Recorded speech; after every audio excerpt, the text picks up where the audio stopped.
C'est un peu sombre ce matin.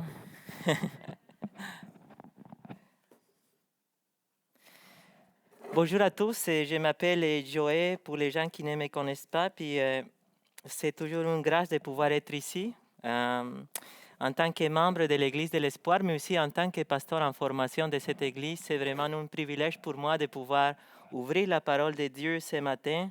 Je remercie à la direction de cette Église pour l'invitation. C'est toujours un privilège pour moi de pouvoir être ici, ouvrir mon cœur et partager quelque chose que Dieu a placé dans mes pensées, dans mes réflexions les dernières semaines.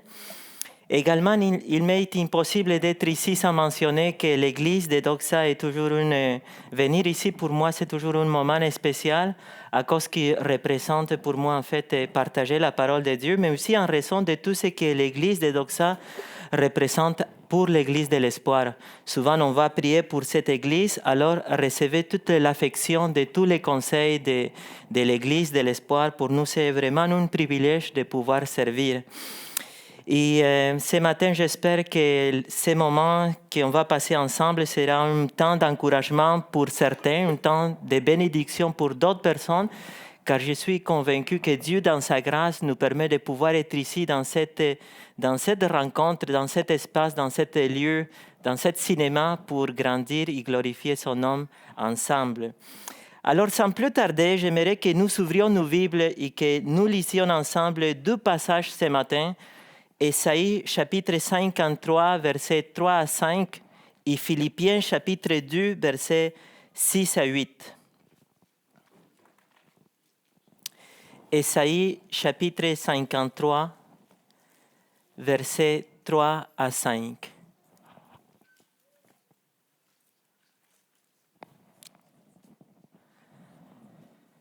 La parole de Dieu nous dit: méprisé et abandonné des hommes de douleur et habitué à la souffrance, semblable à celui dont on détourne le visage, nous l'avons dédaigné. Nous n'avons fait de lui aucun cas. Verset 4. Cependant, ce sont nos souffrances qu'il a portées, c'est de nos douleurs qu'il s'est chargé, et nous l'avons considéré comme puni, frappé de Dieu et humilié.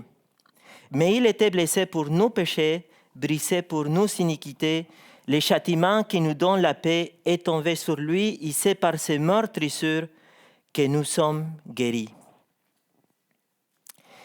Philippiens chapitre 2, versets 6 à 8 nous dit: existant en forme de Dieu, il n'a point regardé son égalité avec Dieu comme une proie arrachée, mais il s'est dépouillé lui-même en prenant une forme de serviteur, en devenant semblable aux hommes, et il apparut comme un vrai homme. Verset 8. Il s'est humilié lui-même, se rendant obéissant jusqu'à la mort, même jusqu'à la mort de la croix.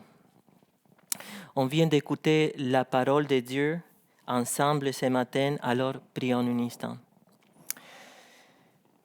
Merci, Papa du ciel, pour ce temps que tu nous permets d'être ici ensemble en tant qu'Église. Nous nous présentons devant toi, Seigneur, en demandant ta miséricorde et ta bonté afin que nous puissions recevoir de ta parole. Ne nous laisse pas, Seigneur, passer à côté de la chose la plus importante que c'est de te connaître à travers la révélation de ta parole. C'est mon désir, Seigneur, que tu sois proclamé, que tu sois glorifié ce matin à travers un faible instrument comme moi, afin qu'il soit évident pour tous ici, Seigneur, ce matin, que ce n'est pas ma sagesse, ce n'est pas, Seigneur, mon intelligence, mais c'est plutôt, Seigneur, ta grâce puis ta puissance qui me permet de partager ta parole. Utilise-moi, Seigneur, dans ma fragilité pour ta plus grande gloire. Rends-moi fidèle pour expliquer bien les textes ce matin et que nos cœurs ce matin soient transpercés par tes paroles. Rencontre ton peuple ce matin ici à Doxa. Fais-nous vivre ces livres, Seigneur, les choses qu'on voit dans ta parole. Fais-nous vivre, Seigneur, pour amour à ton Fils. Je t'en prie, Seigneur, au nom de ton Fils Jésus-Christ. Amen.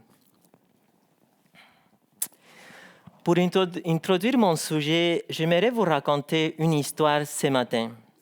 Au milieu du XIIe siècle, pendant le règne de l'empereur Marc Aurèle, À cette époque, le christianisme était illégal à tel point que les croyants dans tout l'Empire romain étaient menacés de mort, de torture et de prison.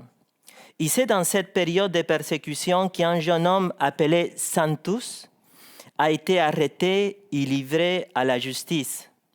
Ce jeune homme était un diacre qui sans cesse était incité à renoncer à sa foi et à ses valeurs. Cependant, debout sur ses deux jambes, devant l'empereur ou le gouverneur romain, Santus disait seulement « Je suis chrétien ». Selon Eusèbe, l'historien de l'Église primitive, nous dit que Santus, devant ses accusateurs, avait une telle fermeté que même il n'avait pas dit son nom, ni le nom de sa ville, ni le nom de sa nation, car le plus important pour lui n'était pas de se faire connaître lui-même, mais plutôt de faire connaître Christ. À tout ce qu'on lui demandait, il répondait en langue romaine, en latin, par cette réponse « Christianus sum », qui veut dire en français « Je suis chrétien ». Quand il est devenu évident pour tout le monde qu'il n'en dirait pas plus que ces 3 mots, ce jeune homme fut condamné à la torture, à la mort publique dans l'amphithéâtre. Les jours de sa condamnation, il fut obligé à souffrir, soumis aux bêtes sauvages et attaché à une chaise de fer ardente. Et pendant que tout cela s'est passé, ses accusateurs espéraient le briser. Mais ils n'entendirent pas un mot de Santus, sauf la confession qu'il avait prononcée depuis le départ, les mêmes mots assis dans une chaise brûlante, « Je suis chrétienne, Christianus sum ». Évidemment, à l'époque romaine, celui qui disait « Je suis chrétien », comme Santus, avait déjà nommé son pays, avait déjà nommé sa famille, sa profession, car son identité se trouvait toute en Jésus-Christ. Santus avait compris qu'il appartenait à son Seigneur Jésus-Christ et que par amour à son Maître, il était prêt à le suivre, peu importe les prix à payer. Santus avait compris qu'il était un esclave de Jésus-Christ. Et ce matin, nous voulons souligner cette précieuse affirmation biblique que nous sommes tous esclaves de Jésus-Christ.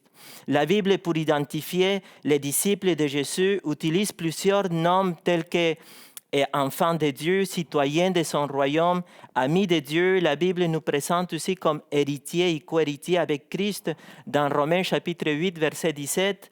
Membres de son corps, la Bible nous décrit aussi comme des brebis, des ambassadeurs à son service, des athlètes et même des soldats. De toutes ces descriptions, chacune nous aide à comprendre ce que signifie être un chrétien. Cependant, de toutes les représentations, de toutes les images que la Bible utilise, c'est l'image d'un esclave qui est utilisée plus souvent pour nous aider à comprendre ce que signifie suivre Jésus-Christ de manière obéissante. Et quoique pour l'homme postmoderne, pour l'homme occidental du XXe siècle, être esclave de Christ est un concept possiblement détestable, c'est une compréhension odieuse qui touche la sensibilité de l'homme.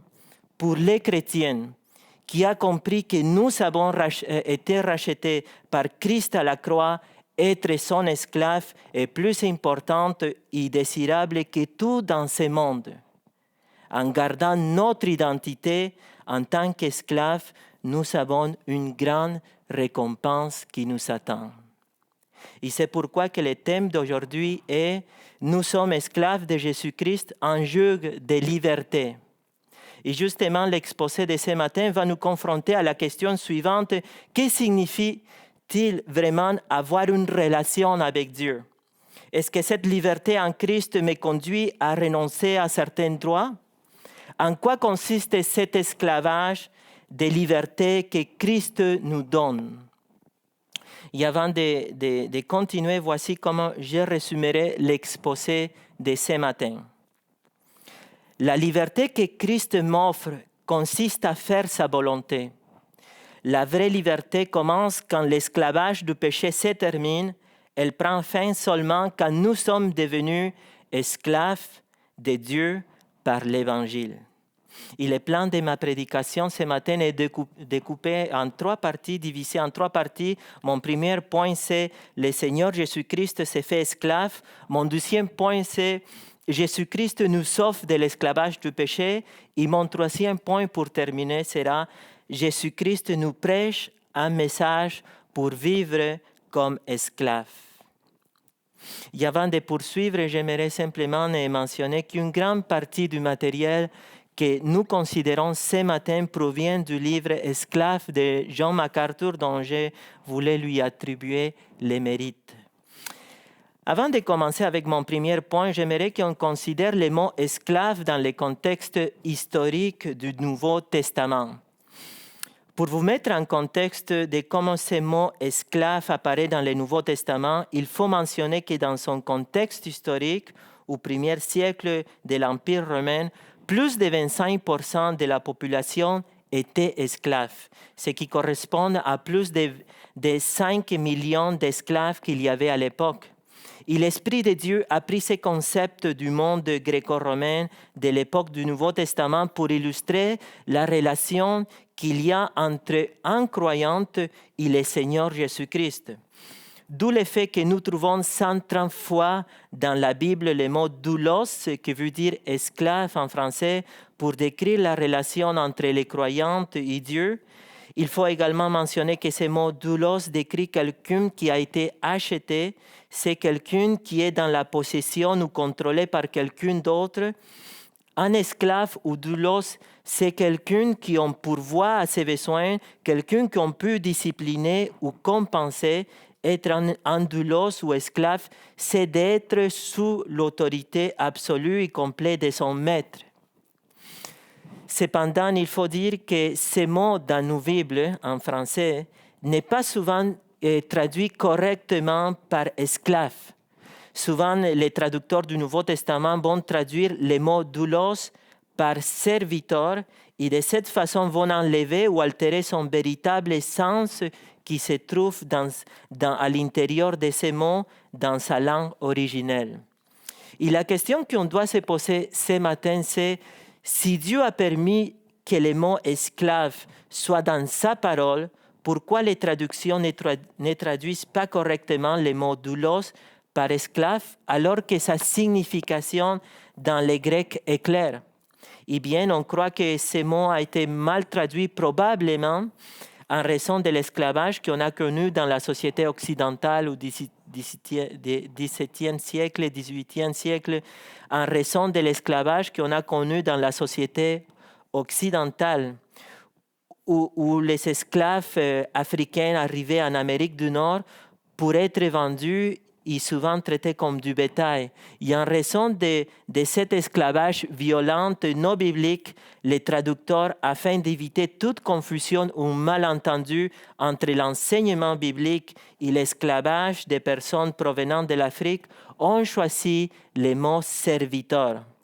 Pour les lecteurs moyens d'aujourd'hui, ce mot « esclave » ne fait pas référence à la société du temps de l'apôtre Paul, la société gréco-romaine, mais plutôt on pense à un système d'oppression injuste où les personnes de couleur étaient capturées et vendues.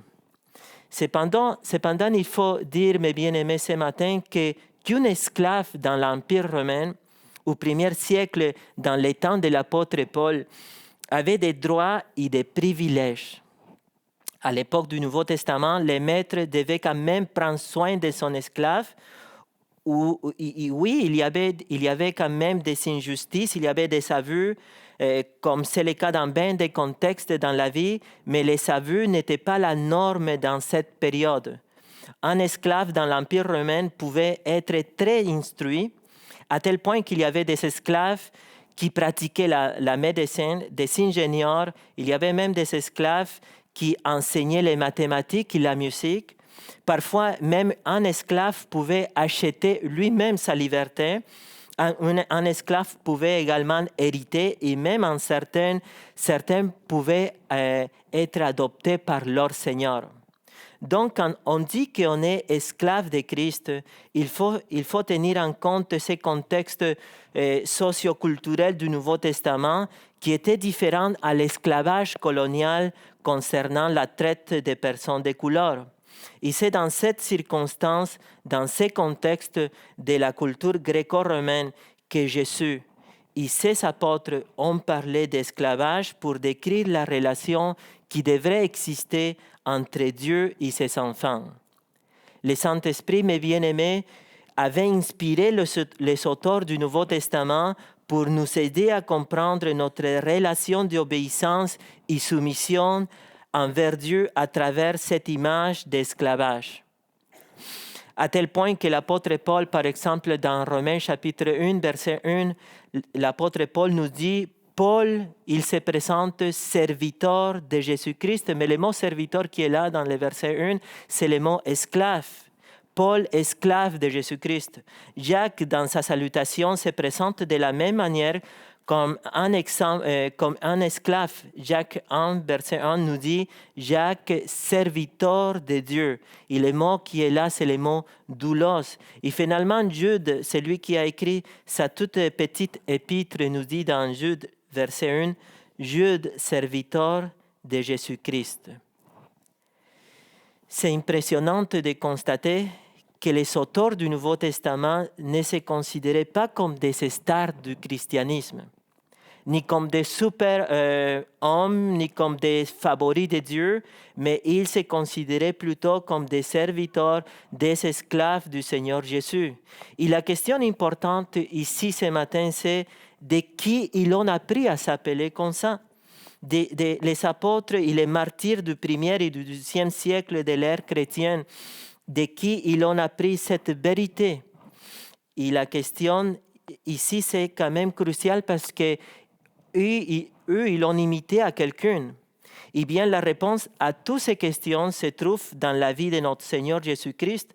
Les apôtres voulaient imiter notre Seigneur qui, selon la révélation de l'Ancien Testament, dans Ésaïe chapitre 52 et chapitre 53, Christ est présenté comme le serviteur souffrant ou l'esclave de Yahvé.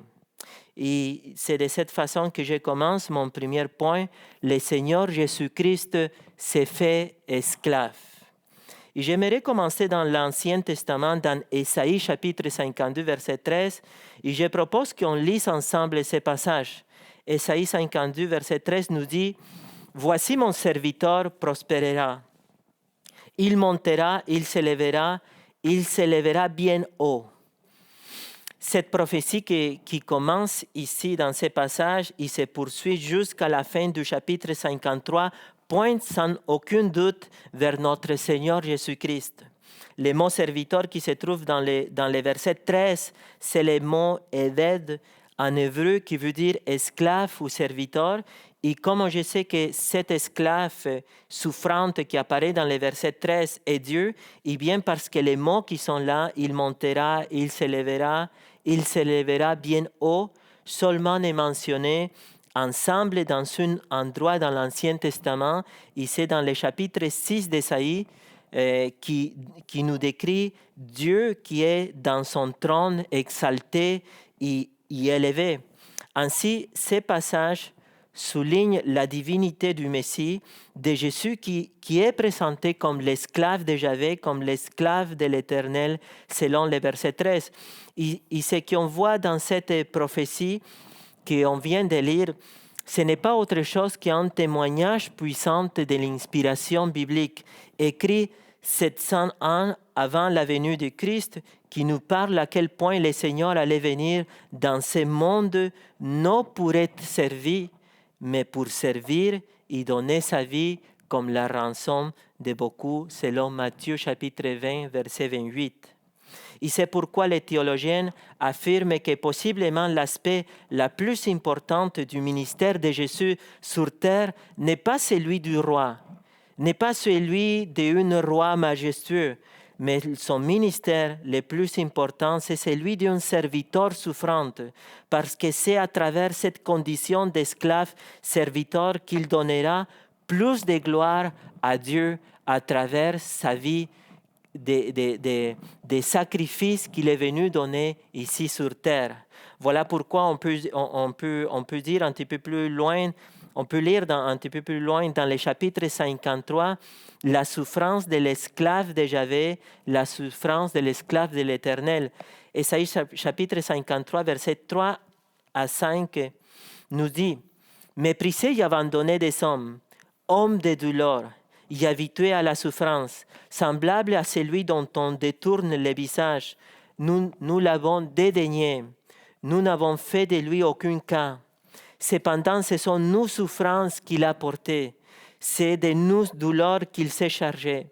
Et nous l'avons considéré comme puni, frappé de Dieu et humilié. » Verset 5, « Mais il était blessé par nos péchés, brisé par nos iniquités. Le châtiment qui nous donne la paix est tombé sur lui, et c'est par ses meurtrissures que nous sommes guéris. » Quel passage que nous on vient de lire.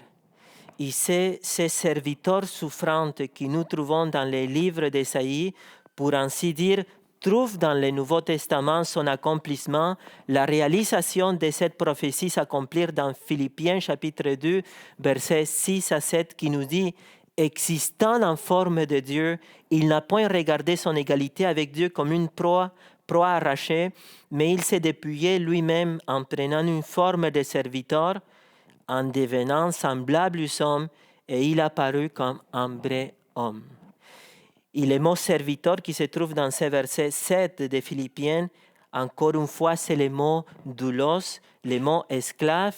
Et c'est que ce passage nous essaye de nous dire ici, nous parle de cette complicité gracieuse entre les pères et les fils, tellement belle, tellement précieux. On peut les voir, c'est tellement glorieux, plein de bonté de la part du Père qui s'est défait de son Fils pour l'envoyer comme esclave dans ce monde.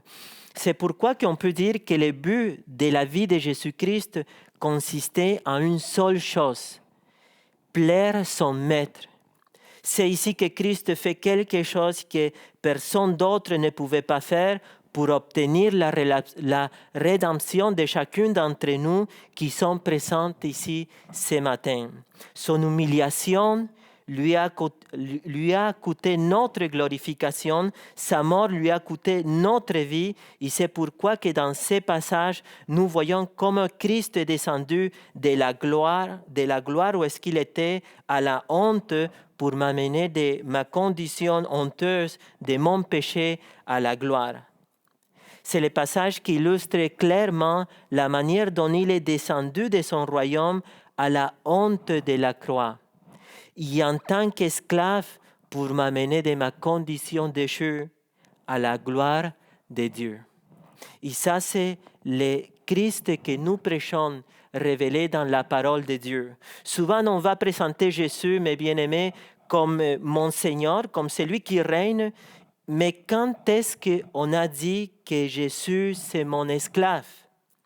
Ça serait possiblement pour certains d'entre nous bien trop prétentieux de dire ça. Pour certains, possiblement, ça serait une blasphème de dire que Jésus, c'est mon esclave. Et pourtant, c'est exactement ça qui nous enseigne l'Évangile.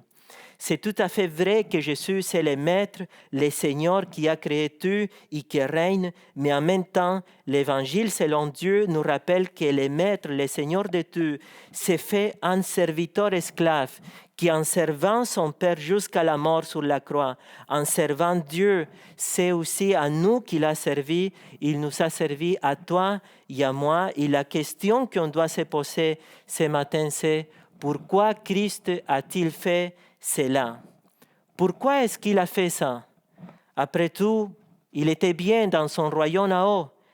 La réponse à ces questions, c'est que Christ prend la nature humaine parce que la passion de sa vie était l'accomplissement de la volonté de son Père. La liberté tant désirée que nous, en tant qu'êtres humains, on désire avoir par l'homme postmoderne, on les voit dans les médias, est seulement possible par la croix lorsque l'Évangile nous libère de l'esclavage du péché. La véritable liberté se trouve en Jésus-Christ, les serviteurs souffrants d'Ésaïe chapitre 53 et de Philippiens chapitre 2.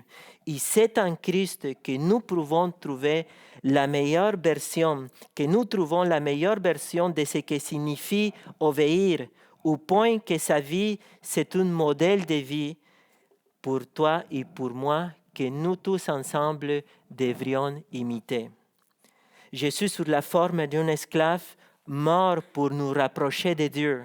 Christ est venu comme notre esclave et autant qu'il nous choque de dire ça, c'est notre évangile.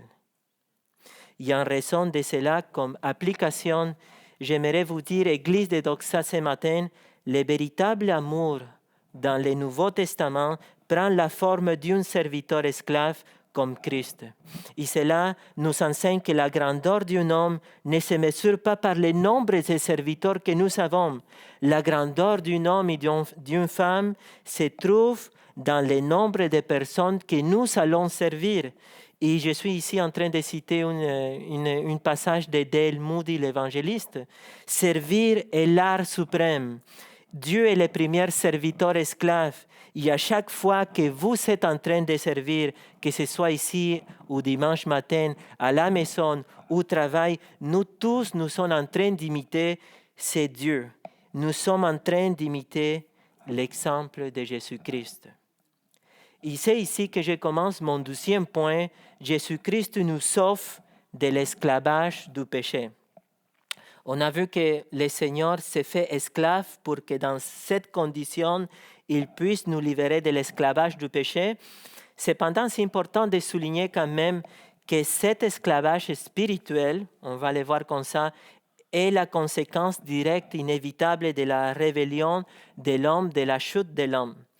Toutes les formes d'esclavage social que nous pouvons citer, l'injustice qu'on trouve dans ce monde tel que la pauvreté, la misère humaine, l'inégalité, la méchanceté humaine.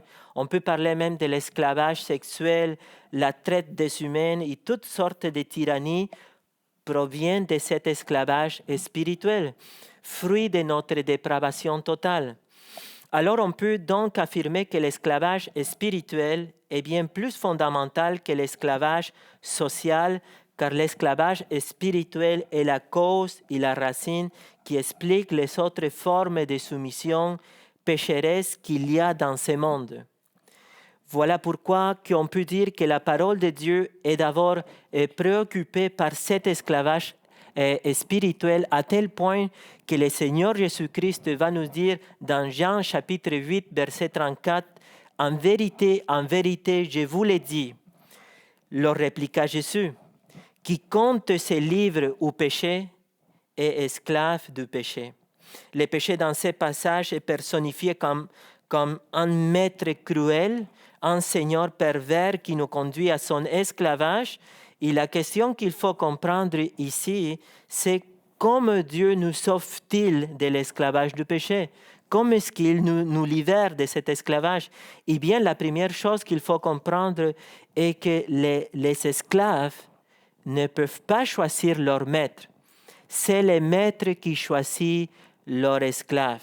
Voilà pourquoi nous ne pouvons pas rien faire pour nous sauver nous-mêmes.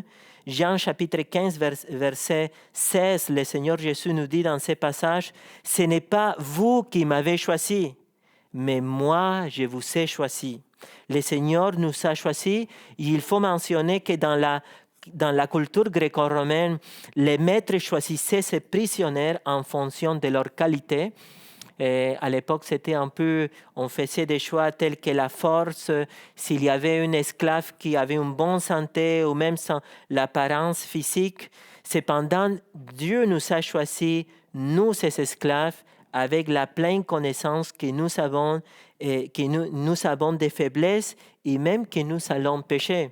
1 Corinthiens chapitre 1, verset 27, nous rappelle que Dieu a choisi les choses folles du monde pour confondre les sages. Dieu a choisi les choses faibles du monde pour confondre les forts. C'est pourquoi que Dieu, sachant l'incapacité que nous avons nous tous, il nous a choisis avant la fondation du monde. Christ vient mourir à la croix pour nous qui selon 1 Corinthiens chapitre 6, verset 20, nous dit « Vous avez été rachetés à un grand prix, et quel était ce prix que Dieu a payé pour nous libérer? C'est vraiment son sang précieux qui était versé à la croix. Et maintenant qu'il me rachète, il devient notre nouveau maître. C'est lui notre nouveau Seigneur. C'est à lui que nous devons l'obéir. »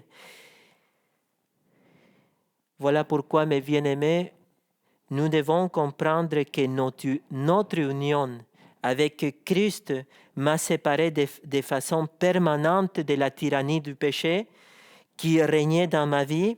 Je ne suis plus esclave du péché, mais je suis esclave de Christ. Et cela nous connecte en fait à une histoire qui est justement inscrite dans un récit encore plus grand que le nôtre, en fait, qui tire ses racines dans l'éternité passée et qui nous projette vers un avenir et un futur éternel où est-ce que nous serons avec Dieu. Et la question que possiblement on se pose ce matin, nous tous ici, aujourd'hui, c'est si nous sommes libres. Après tout, c'est ça que la Bible nous enseigne. Si nous sommes libres du péché, pourquoi, Joël, vivons-nous parfois comme si nous étions encore sous l'emprise, comme si nous étions encore esclaves du péché? On sent parfois que le péché nous domine. Eh bien, la réponse à toutes ces questions se trouve en fait dans la compréhension que nous devons avoir au niveau de ce que Dieu fait pour nous à la croix. Dieu nous a libérés de la condamnation du péché, mais on n'est pas encore libre de la présence du péché qui demeure en nous dans cet étui déchu. Et bien, parfois, on a l'impression que oui, que le péché est notre maître. Et voilà pourquoi il faut se rappeler que nous appartenons à Christ. Et possiblement, laissez-moi vous expliquer, vous raconter une histoire pour fermer ce deuxième point à manière d'application, pour pouvoir mieux, possiblement, ça va nous aider à comprendre qu'est-ce que j'essaie de dire. Le 1er janvier de 1863, le président Abraham Lincoln a décrété que tous les esclaves résidant dans les États esclavagistes devaient être libérés immédiatement. Plus de 20 millions de personnes à l'époque avaient été amenées d'Afrique dans ce but comme esclaves. Cependant, bien que le président Lincoln a signé le décret d'émancipation, celui-ci n'a pas provoqué dans la pratique, dans la vie quotidienne, une libération immédiate de tous les esclaves. Et l'une des raisons de cette situation vient du fait que les esclaves eux-mêmes ont continué à penser, à vivre comme des esclaves. Ils n'ont même pas essayé de se révolter contre leur maître. Ils s'étaient soumis à leur patron en disant « Oui, Seigneur, oui, Maître ». Légalement, ils étaient tous libres, mais psychologiquement, ils en étaient encore esclaves. Et ce matin, je vous partage cette histoire parce que malheureusement, parfois, en tant que chrétiens, nous nous trouvons dans une situation similaire. Bien que Christ nous a libérés de l'esclavage du péché, nous nous comportons comme si nous étions esclaves encore de l'emprise de notre péché. Voilà pourquoi, Église d'Oxan, à chaque fois que tu luttes contre le péché, rappelle-toi que ton union avec Christ, que cette union que tu as en Christ t'a déjà libéré de la tyrannie du péché. En lui, toi et moi, nous sommes libres. Voici ton nouveau maître.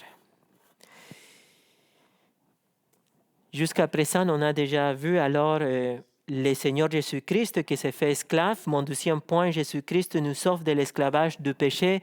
Et finalement, on va regarder ensemble, Jésus-Christ nous prêche un message pour vivre comme esclave. Le Seigneur avait un message destiné aux esclaves, un sermon destiné à ceux qui veulent les suivre.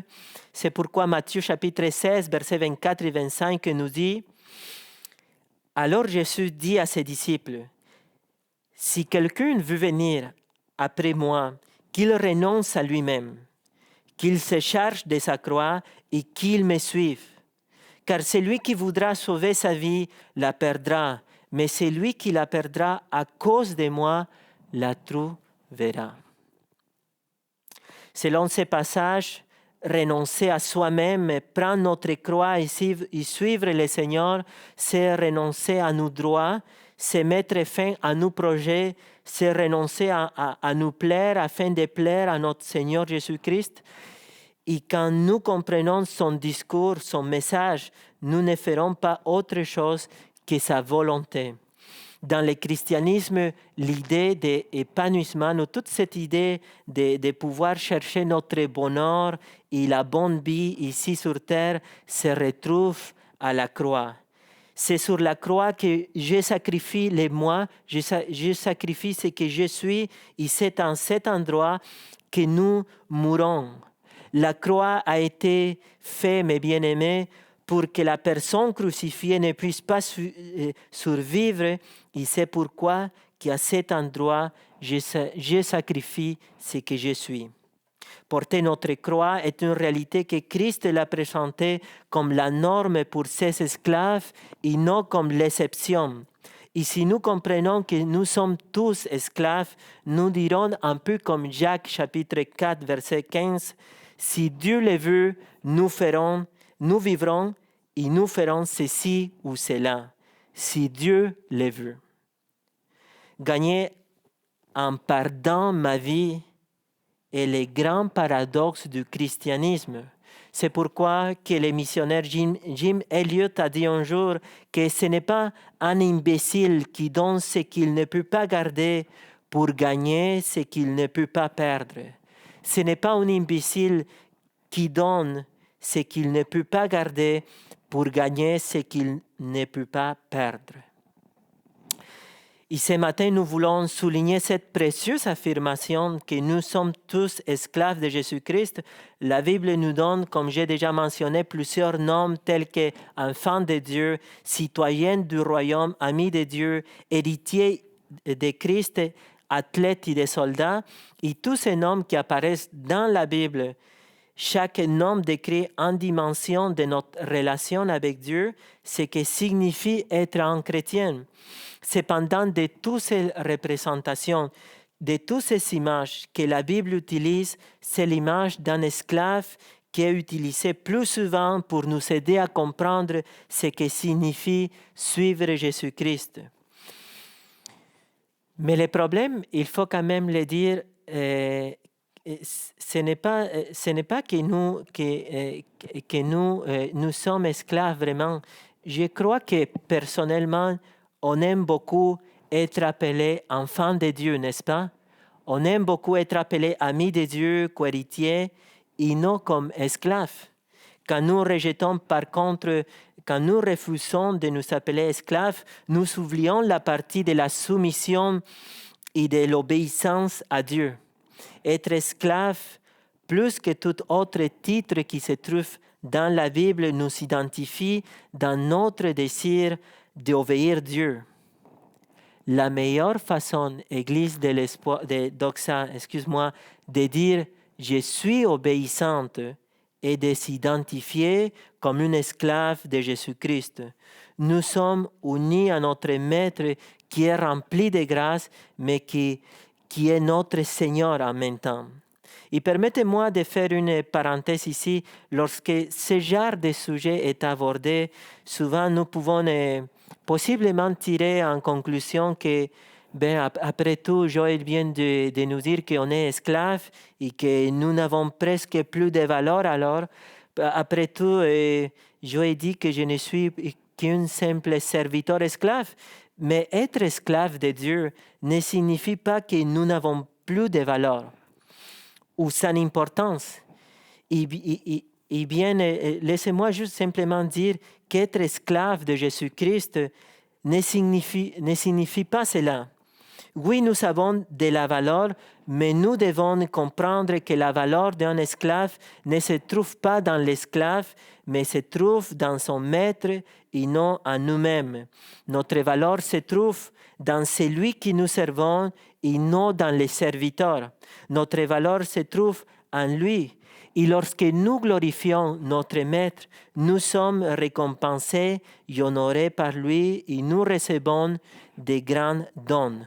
À l'époque de l'apôtre Paul, les esclaves de César avaient une valeur incalculable par rapport aux esclaves d'un vendeur. Être esclave de César de cet empereur avait un grand privilège et c'est la même chose pour nous. Combien nous devons nous sentir joyeux et privilégiés de faire partie de cet Seigneur, de cet Maître que nous savons qui est le roi de l'univers. Il y a un grand honneur à être son esclave, n'est-ce pas? Mais le problème avec cette génération d'aujourd'hui, ou le problème avec nous tous, est un peu décrit par Thomas Kempis, qui dans son célèbre livre « L'imitation de Jésus-Christ », il nous dit, voici comment est-ce qu'il décrit notre problème.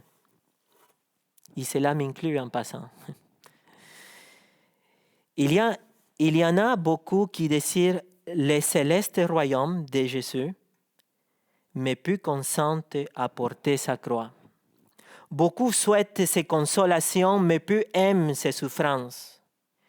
Ils trouvent beaucoup de compagnons de sa table, mais peu de son abstinence. Tous veulent partager sa joie, mais peu veulent souffrir quelque chose pour lui. Plusieurs suivent Jésus jusqu'à la fraction du pain, mais peu jusqu'à voir les calices de sa passion. Plusieurs admirent ses miracles, mais peu goûtent l'ignominie de sa croix. Plusieurs aiment Jésus pendant qu'il ne leur arrive aucune adversité. Et cela nous donne un bon aperçu de la façon dont M. Kempis comprend ce qu'un disciple de Jésus-Christ doit comprendre, mes bien-aimés. Nous ne pouvons pas vivre la vie d'une manière différente. Être un disciple de Christ a un grand prix à payer. Voilà pourquoi, à manière d'application, j'aimerais simplement vous dire aujourd'hui, nous avons tous une grande décision majeure qui nous attend. Est-ce que vous allez suivre ce que la parole de Dieu nous enseigne ou est-ce que vous allez suivre les courants de ce monde? Je pense qu'il y avait une fois que j'avais mentionné, c'était J.K. Chesterton qui avait mentionné qu'une chose morte suit les courants, mais seulement une chose vivante peut aller contre-courante. Il faut traiter cette question de façon claire dans nos cœurs, de façon nette, afin de pouvoir persévérer si nous voulons finir bien la course dans laquelle nous nous sommes engagés. Et la raison, c'est parce que nous vivons dans un monde où est-ce que la pression de ce monde est grande pour réduire et pour nous aider à vivre d'une manière différente. Mais nous avons des exemples dans la vie, comme quoi les auteurs, comme Paul, Jacques, Jude, ils se définissaient eux-mêmes en tant qu'esclaves.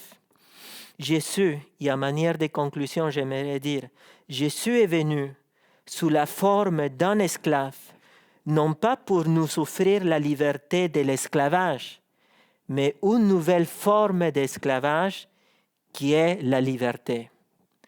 On quitte un maître pour devenir esclave d'un autre maître.